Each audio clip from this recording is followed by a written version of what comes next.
Merhaba. Bugünkü derinlemesine incelememizde Doğu Kürdistan'ın Mahabat şehrinde doğup yine orada hayatı son bulan önemli bir ismi, Kürt tarihinde iz bırakmış Gazi Muhammed'i konuşacağız. Evet. Elimizdeki kaynaklar onun hem entelektüel yönünü hem siyasi liderliğini, kurduğu o kısa ömürlü cumhuriyeti ve tabii trajik sonunu farklı açılardan anlatıyor. Amacımız da bu parçaları birleştirip Gazi Muhammed kimdi, Mahabat Cumhuriyeti ne ifade ediyordu ve mirası neden hala önemli, bunu size aktarmak. Mesela Mahabat doğumlu bu liderin tam 7 dil bildiğini biliyor muydunuz?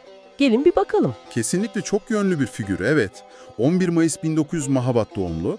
Kaynaklarımız onun sadece babası gibi saygın bir kadı, yani hakim olmadığını, aynı zamanda dönemin koşullarında sıra dışı bir aydın olduğunu gösteriyor. İslam hukuku eğitimi var ama onunla kalmamış. Kendi çabasıyla Farsça, Arapça, Türkçe, İngilizce, Fransızca, Rusça. Düşünün yani. İnanılmaz bir liste. Kesinlikle. Bu dil bilgisi, geniş kütüphanesi, onun dünyaya açıklığını gösteriyor aslında. Hani Mahabat'ta okullar açması, Kızılay Şubesi kurması gibi şeyler de var. Bu da sadece siyasi değil, toplumsal bir liderlik vizyonu olduğunu ortaya koyuyor. Peki bu entelektüel birikim, bu toplumsal duyarlılık, onu siyasete ve sonra da bir cumhuriyet kurma idealine nasıl taşıdı? Sanırım İkinci Dünya Savaşı sonrası İran'daki o karmaşa kilit rolü oynadı. Tam olarak öyle. 1941'de İran, Sovyetler ve İngilizler tarafından işgal edilince merkezi otorite zayıflıyor. Bu da Kürtler için yeni bir alan açıyor aslında. Anlıyorum. Gazi Muhammed de bu ortamda 1942'de kurulan gizli Komeli Jiyanev-i Kurt, yani Kürdistan Diriliş Derneği'ne katılıyor. Kısa sürede de karizmasıyla, bilgisiyle öne çıkıyor. Liderlik vasfı hemen belli oluyor yani. Aynen. 1945'te bu örgüt İran Kürdistan Demokrat Partisi'ne, yani KDP'ye dönüşüyor ve Gazi Muhammed liderliğe seçiliyor. Bölgesel koşullar ve özellikle Sovyetler Birliği'nin o dönemki desteğiyle 22 Ocak 1946'da Mahabad'ın merkezinde Çarçıra Meydanı'nda Kürdistan Cumhuriyeti'ni ilan ediyor. Sadece 11 ay sürmüş bir cumhuriyet, çok kısa bir süre ama kaynaklara bakınca bu dönemde önemli işler yapılmış görünüyor. Neler vardı mesela somut olarak? Evet, süre kısa ama etki büyük olmuş diyebiliriz. Gazi Muhammed Cumhurbaşkanı, Hacı Baba Şeyh Başbakan, bir de Irak Kürdistan'ından gelen tecrübeli lider Molla Mustafa Barzani var, o da Genelkurmay Başkanı oluyor. Güçlü bir kadro. Evet. En önemlisi belki de Kürtçe ilk kez resmi dil statüsü kazanıyor, okullarda Kürtçe eğitim başlıyor. Kürdistan gazetesi çıkıyor, kültürel yayınlar yapılıyor, Havar, Hilale gibi dergiler, Mahabat Radyosu kuruluyor. Yani bunlar sadece sembolik değil, bir ulusal kimlik inşası çabası aslında. Kültürel altyapı kuruluyor bir nevi. Aynen. Kadınların örgütlenmesi de var eşi Mina Kazi öncülüğünde. Özellikle kız çocukların eğitimi konusu önemli. Hatta Dildar'ın Ey Rekip şiiri de ulusal marş olarak kabul ediliyor. Ancak sonra Sovyetler çekiliyor ve rüya bitiyor. Kaynaklar Gazi Muhammed'in son anlarını çok dramatik anlatıyor. Kaçma şansı varken neden Mahabat'ta kalıyor? Bu ilginç. Bu evet, onun belki de en çok hatırlanan kararı.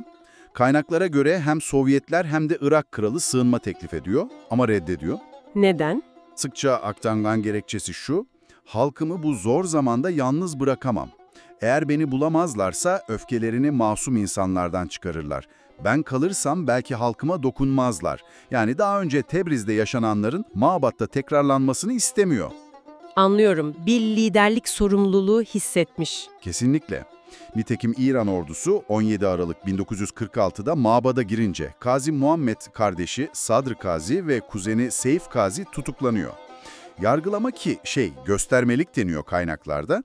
Sonuçta da Cumhuriyeti ilan ettiği yerde Çarçıra Meydanı'nda 31 Mart 1947 sabahı idam ediliyorlar. İdama giderkenki duruşu, metaneti de çok anlatılır.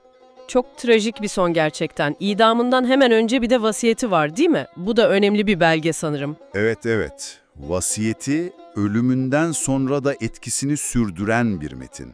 Ana mesajları çok net aslında. Birincisi, Kürtler arası birlik. Allah aşkına birbirinize düşmanlık etmeyin diyor. İkincisi eğitim. Çocuklarınızı okutun. Okumak düşmana karşı en etkili silahtır diyor. Eğitim vurgusu çok güçlü. Çok. Bir de dış güçlere, düşmana karşı dikkatli olunması gerektiğini söylüyor. Kendinizi düşmana satmayın uyarısı var. Bu hem kendi tecrübelerinden çıkardığı bir ders hem de gelecek nesillere bir öğüt niteliğinde. Evet, Mahabhat'ta başlayıp yine Mahabhat'ta biten dramatik ama iz bırakan bir hayat. Eğitimli, çok dilli, halkına bağlı bir lider ve kısa ömürlü de olsa bir Kürt Cumhuriyeti'nin kurucusu. İdamı ve vasiyetiyle bir sembole dönüşmüş durumda. Özellikle o birlik ve eğitim çağrısı günümüzde de geçerliliğini koruyor aslında. Sadece Kürtler için değil, benzer mücadeleler veren pek çok halk için. Hikayesi aynı zamanda ulusal hareketlerin ne kadar kırılgan olabildiğini, büyük güçlerin politikalarının yerel dinamikleri nasıl bir anda değiştirebildiğini gösteren acı bir örnek. Sovyet desteği çekilince her şeyin bitmesi çok çarpıcı. Gerçekten de üzerinde düşünülmesi gereken bir nokta bu. Peki sizce, Gazi Muhammed'in büyük güçlerin politikaları arasında sıkışıp kalan bu mücadelesi ve özellikle eğitim ile birliğe yaptığı o son çağrı, günümüz dünyasında kendi kaderini tayin etmeye çalışan ya da benzer dış baskılarla mücadele eden topluluklar için ne gibi dersler barındırıyor olabilir? Bu soruyla sizi biraz baş başa bırakalım. Bir sonraki incelememizde görüşmek üzere.